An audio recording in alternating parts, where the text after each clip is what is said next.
Good morning. So it is Tuesday, the 8th of November, 2022, election day. So by the time you guys are seeing this video, election day will have been over, but hopefully you all went out and voted. So I told myself when I started making these videos that I would not get political. There's plenty of other places you guys can go to get political opinions. But I do definitely have my political view, and I'll just say that I hope we elected some new blood in there. A lot of things that are heading in the wrong direction. So today's video will probably contain a bunch of content on how kind of a typical day for me goes. So we'll start out the day with feeding some cows, and I got some plowing to do, and then I signed up for a late afternoon flight, refueling some B2s.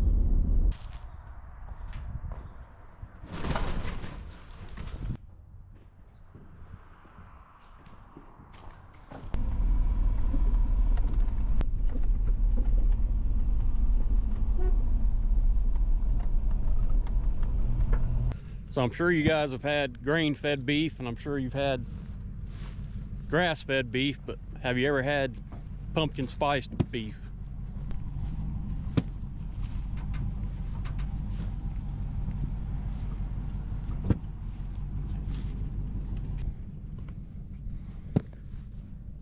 So the cattle love these things. You just gotta bust them open a little bit so they can get to them. Sometimes they won't bust and they'll break them on their own, but they prefer to have them busted for them.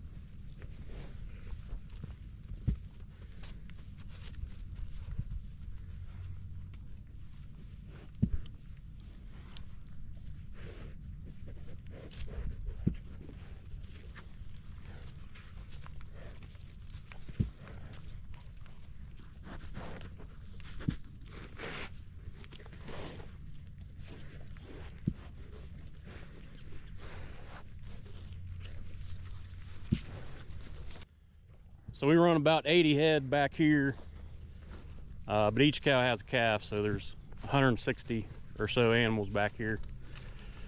And as you can probably tell, the grass is getting a little bit of thin, so we gotta supplement the lack of grass with, right now, pumpkins. We'll bring back a little bit of hay, and then a couple weeks or so we'll start feeding 2 or 3 round bales a day.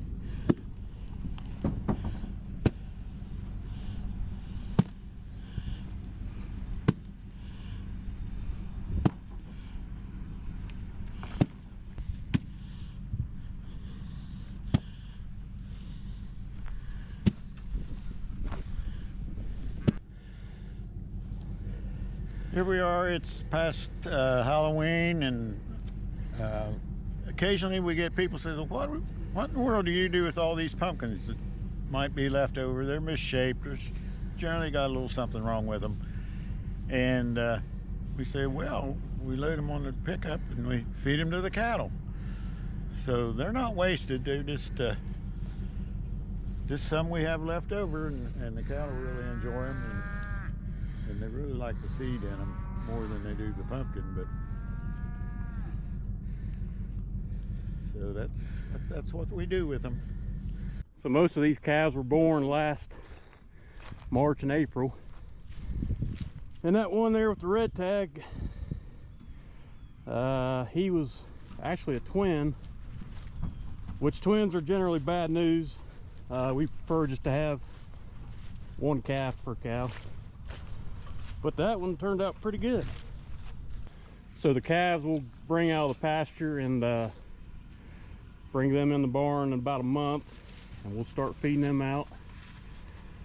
But to get them used to, so up until now they've just been eating grass and milk from their mom, but to get them used to eating grain, we got these feeders, and we've filled it up yesterday. It's mostly oats, a little bit of corn and some molasses, but we got these boards up to keep the big cows out and just let the calves in.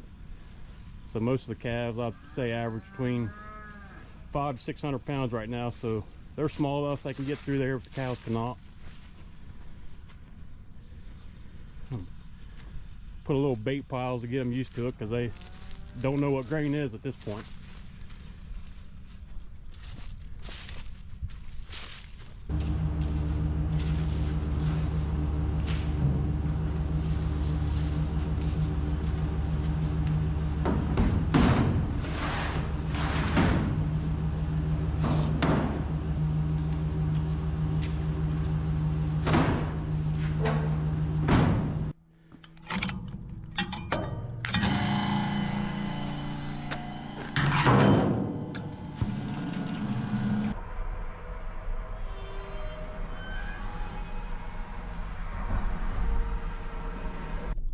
So the pumpkin spiced beef comment was a little bit of a joke. That actually sounds pretty disgusting. But we feed our cattle grass and grain. I would call it kind of a fad, but nowadays I guess everybody wants grass-fed beef. It's supposed to be healthier or whatever, but I've always been partial to grain-fed because that's what I was raised on. I'm not here to sway you one way or the other, however you like it. I really don't care. Just keep buying beef.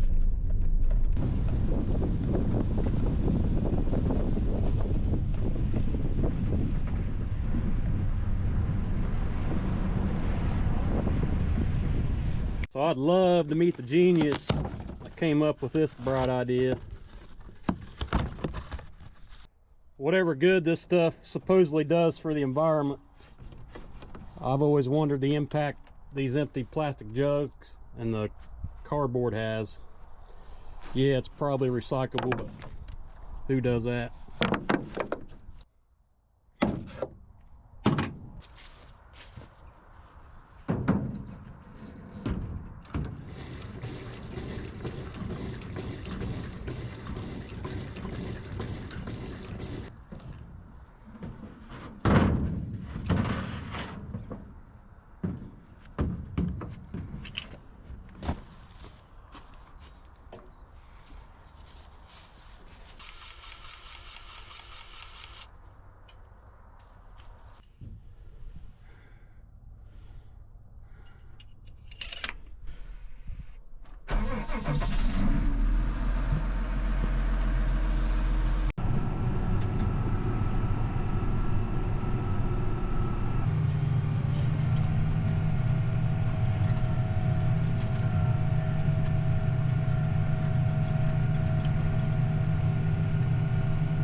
We got the old chisel plow rocking and rolling. It's an old Deutz Alice. I'm guessing it's probably 25 years old. But it does what we need it to do. So we normally will chisel plow all of our bottom ground that is corn stalks, because when the river floods, it'll wash all those corn stalks into a pile, and then it's a mess to clean up in the springtime. So this chisel plow allows us to get some dirt on top of those stalks. It kind of helps hold them in place and makes getting ready for planting a lot easier. It does take a while to do this though. So this field's about 85 acres. And with this chisel plow, I figure you can do about 7 acres an hour. So it's going to take every bit of 11 to 12 hours to do this. I started on the field last night, knocked out about 5 hours. I'll do 3 hours this morning, then I'll have to leave to go fly. But hopefully my dad will come over and we should be able to get this field finished today.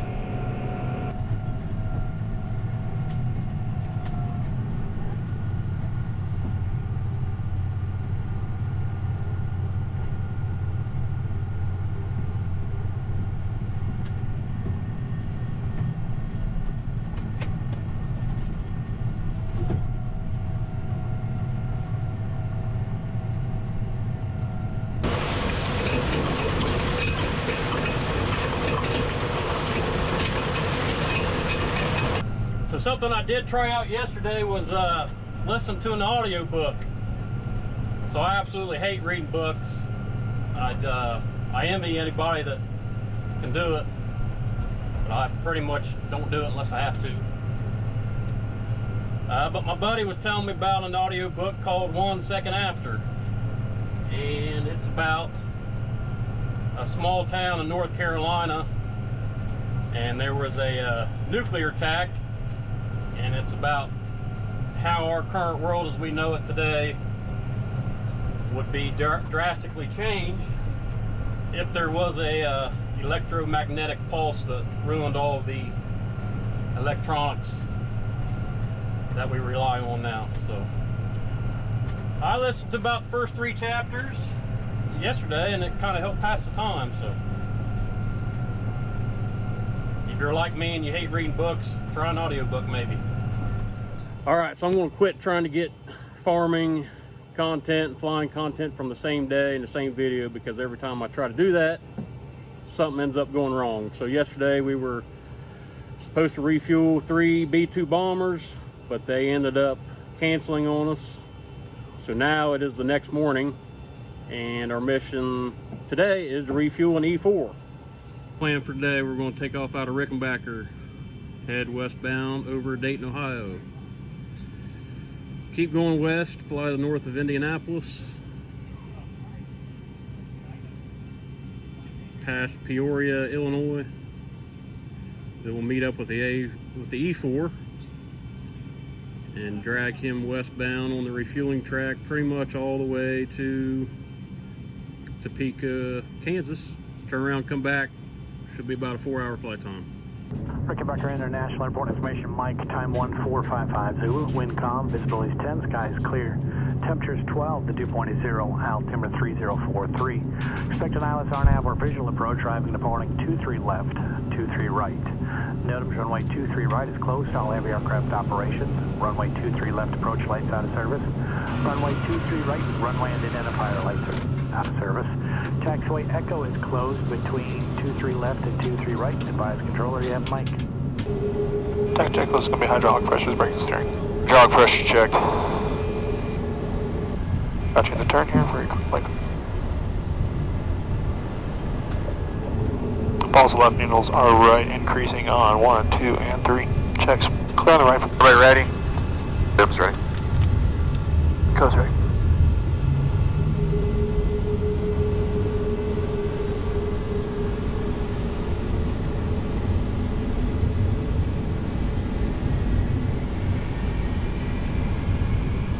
Nice E-4. Then take off thrust.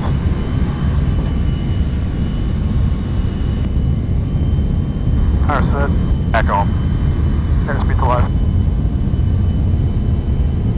99 specs.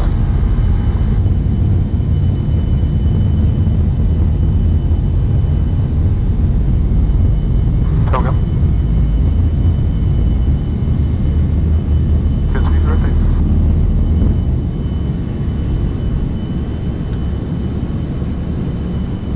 Positive rig, you're up. Gears coming up. Looking for 167 to climb. Tide. 86-1 heavy, contact close departure. Switch to departure, 86-1. 86-1 heavy, Columbus departure, radar contact, climbing team 1313,000. 1313,000 for 86-1. 86-1 heavy, traffic no factor, contact Indianapolis Center 120.47.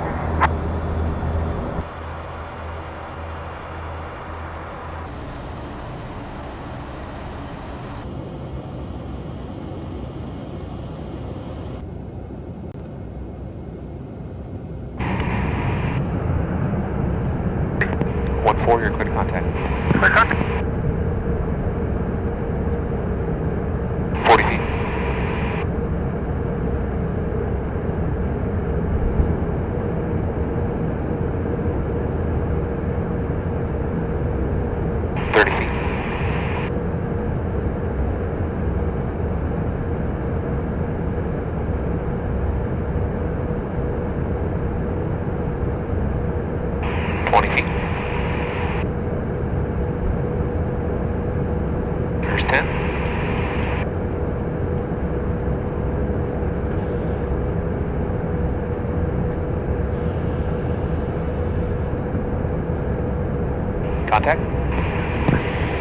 a little fuel spray.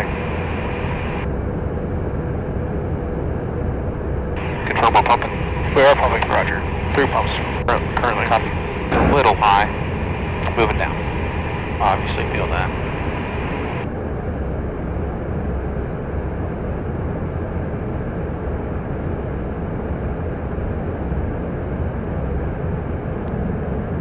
Moving back. There's 10K. 6-1's just coming. It just hit. Alright, he's moving back. That was the aft limit.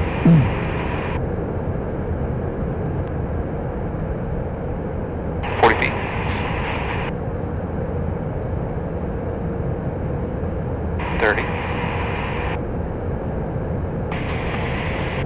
There's 20. He slowed his rate. Coming in slower now. There's 10 feet.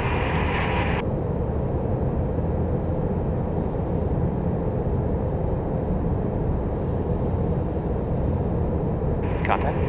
Contact. Out to the left. Back center. Low.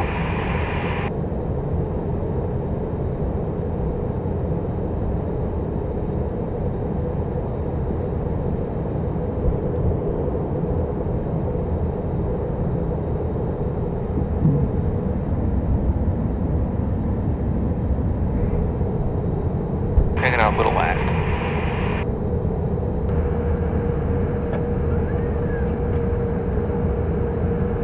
Disconnect. Disconnect. That was a lower limit. What does that work? Okay, sure. 1-4, clear to contact. 4, clear to contact. 20 feet, got it. 10 feet.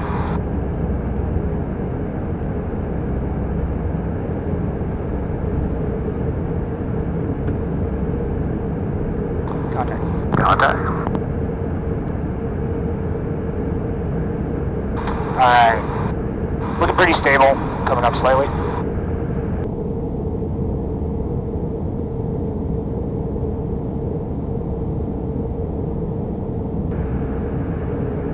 Look, Gary, come over to our right.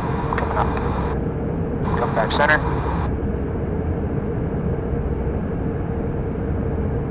And Eddie 6-1, conducting a practice emergency separation called by the boom operator after a limits demo or an inadvertent disconnect. How copy? 414, copies all, thanks. You guys get it up front? That one's set. 13 and 12. Up to 22. Alright, up to 22 currently at 31. Moving back. 30, 28, 26, 25, 22, clear. Eddie 6-1, breakaway, breakaway, breakaway. Alright, moving down, moving back, and well clear. Eddie 6-1 flight, turning practice emergency separation. Roger, we're coming to practice somewhere, so should go down to flight level 240. Radio's yours. Alright, there's 26. Eddie 6-1's going to American 651 Chicago, descend to maintain flight level 240. 240, American 651.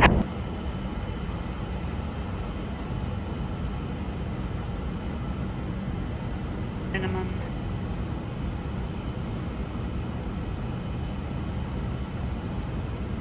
$100. $50. $30. $20. $10.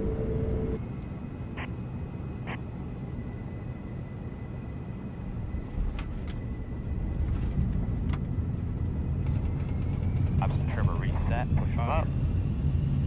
It's good, push them up. Throttles. It's good, right there. Alright, toga, rotate. Pause the brake, you're up. 1900 bucks.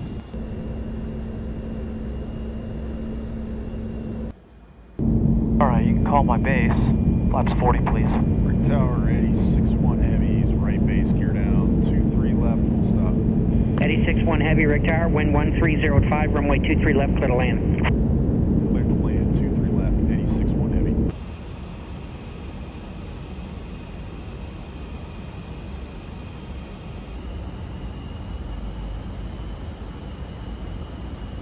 $50.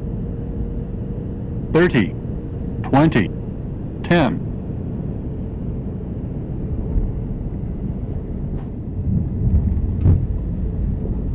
Alright. Aircraft. To the aircraft.